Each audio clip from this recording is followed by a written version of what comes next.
looking at the set model for Ragtime, it's a small representation of everything that you'll see on the stage when you see the production. And this is something that is built months and months ahead of time, so that not only do the people who are going to build things learn how it's meant to look, but the director and the designer can go through and plan all the staging. We are in the middle of rehearsals now, but long ago we started mapping out with little people and these elements how the show would actually be staged. And we would change things to adapt to what we learned that way. One of the things about Ragtime is that it moves constantly. One thing flows into another. Sometimes there's more than one thing going on at once. And so, as you'll notice, there are no walls, there's no one setup or location, because there are so many locations in the show that we have to have many things going on at once. So you'll see there are places, all different places for people to be, and we can set up some furniture or some odds and ends, but really it's to suit multiple locations and movements of people.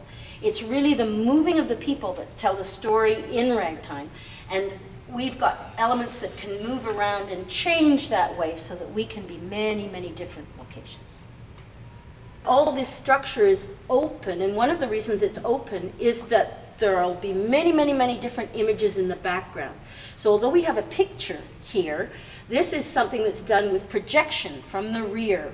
Might be video clips, might be still old photographs, could be all kinds of different things.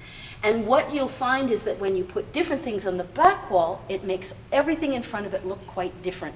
So you may wonder, oh my God, have they changed all the scenery? And what's really happened is that they've changed the images and the looks on the back wall to make you feel like you're in a different time and place. And sometimes it may seem very small, sometimes it may seem very big, and it's often in motion. There's so many different stories in Ragtime. Some of them are happy and some of them are tragic. And a lot of these things are in motion as the times change and history sort of rolls over people.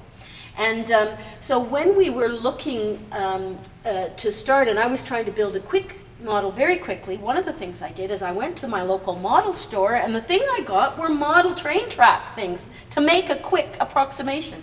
And actually that's something that stuck.